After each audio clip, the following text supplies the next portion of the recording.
देखिए बच्चों, हम सब ऊपर के अपने पद्यांश में ये देखें कि जो वो स्थान था जहाँ पर वनवासी राम की कुटिया थी और भरत सहित जितने भी अयोध्या के लोग थे, जब वहाँ पर सभा प्रारंभ होती है तो वो स्थान साक्षात चंद्रलोक के समान लग रहा था और वहाँ पर चंद्रलोक के जैसे स्वच्छ चांदनी थी और निर्मल चांदनी अत्यंत दुर्लभ थी। अर्थात जैसे वहाँ पर स्वच्छ चंद्रमा थी वैसा कहीं का वातावरण नहीं था।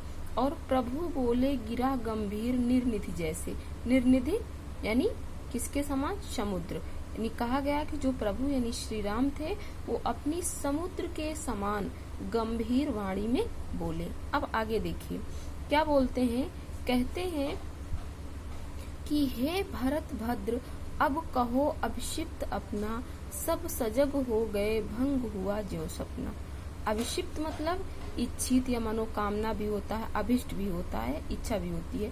तो कहा गया कि भद्र यानी किससे? अपने भाई से। यानी कहते हैं कि हे शिष्ट यानी सरल स्वभाव वाले भरत, अब कहो अभिषिप्त अपनी, यानी अब तुम अपनी मनोकामना बताओ। सब सजग हो गए। राम के इस प्रश्न को सुनकर वहां पर उपस्थित सभी लोग सजग हो गए। भंग हुआ जो सपना, ऐसा लगा कि जैसे सब स्वप्न देखते देखते जाग उठे हों। हे आर्य, रहा क्या भरत अभिषिप्त अब भी। श्री राम के प्रश्न को सुनकर भरत बहुत दुखी मन से हृदय से कहते हैं कि हे श्रेष्ठ भाई श्री राम, क्या भरत अभिषिप्त अब भी? मेरी कोई भी मनोकामना शेष नहीं रही है। मिल गया अकंटक राज्य उसे जब तब भी। यानी वो कहते हैं कि मुझे तो बाधा रहित, यानी बिना किसी कष्ट के, बिना किसी समस्या के मुझे राज्य प्राप्त हो गया। हे भाई, मुझे राज्य मिल गया। और आपको क्या मिला? पाया तुमने तरु तले आरण्य बसेरा, और आपको वृक्ष के नीचे कुटिया बनाकर बसेरा करने को मिल गया। नहीं, आप जंगल में निवास करने लगे। मुझे तो बिना किसी कष्ट के, बिना किसी मेहनत के या परिश्रम के मुझे राज्य प्राप्त हो गया। लेकिन आपको क्या मिला? आपको इस वृक्ष के नीचे कुटिया बनाकर बसेरा करने को मिला। रह गया अभिषिप्त शेष तदपि क्या मेरा।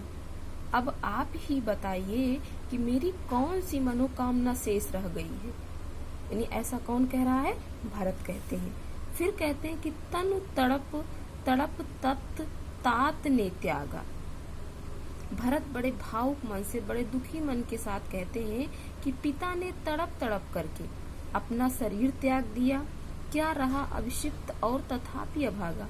क्या फिर भी मेरी कोई अभागी मनोकामना शेष रह गई? हाँ, इसी अयस के हेतु जन्म था मेरा। भरत कहते हैं कि मुझे दुख है कि मेरा जन्म इस अपयस को प्राप्त करने के लिए हुआ था। यानी वो कहते हैं कि इस अपयस या इस बात को सुनने के लिए, इतना बड़ा कलंक लगने के लिए ही मेरा जन्म हुआ था। निज जननी ही के हाथ हनन था मेरा। और वो कहते हैं कि स्वयं यानी अपयस को प्राप्त करने के लिए होता, और मेरी मानसिक और शारीरिक हत्या स्वयं किसने किया? मेरी स्वयं की माता ने ही कर दी। अर्थात हे भाई, वो कहते हैं कि अब कौन अभिषिप्त और आर्य वह किसका। वो कहते हैं कि जिस व्यक्ति का घर और संसार सभी कुछ नष्ट हो गया, तब उसकी कौन सी इच्छा शेष रह गई। कहते हैं ना कि संसार नष्ट है, भ्रष्ट हुआ घर जिसका। यानी जिस मनुष्य का, जिस व्यक्ति का घर और संसार सब कुछ नष्ट हो गया हो, तब उसकी भला कौन सी इच्छा रह सकती है। फिर आगे कहते हैं कि मुझसे मैंने ही आज स्वयं मुंह फेरा। भरत ने पुनः कहा, हे भाई, मुझे अपने जीवन से अत्यधिक ग्लानि हो रही है, पछतावा हो रहा है। अब मुझे अपने आप से ही विरक्त हो गई है। हे आर्य, बता दो तुम ही अभिषिप्त मेरा।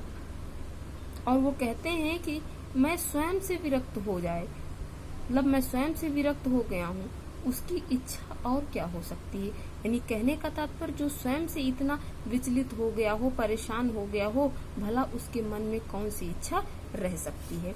फिर कहते हैं कि प्रभु ने भाई को पकड़ हृदय पर खींचा, रोदन जल से सा विनोद फिर सींचा।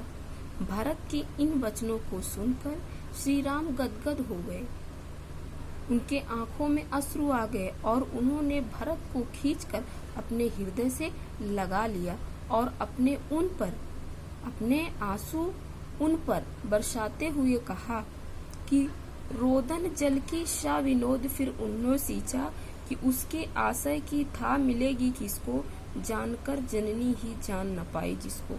ये राम कहते हैं रोते हुए कि जिसके उच्च भावों की, जिसके इतने विशाल हृदय की गहराई को स्वयं अनुमान अर्थात स्वयं जन्म देने वाली माता तक नहीं जान पाई, भला ऐसा कौन होगा जो इसके हृदय की था अर्थात किसी दूसरे को कैसे मिल सकती है। यानी भला भरत के हृदय की बात को कौन जान सकता है।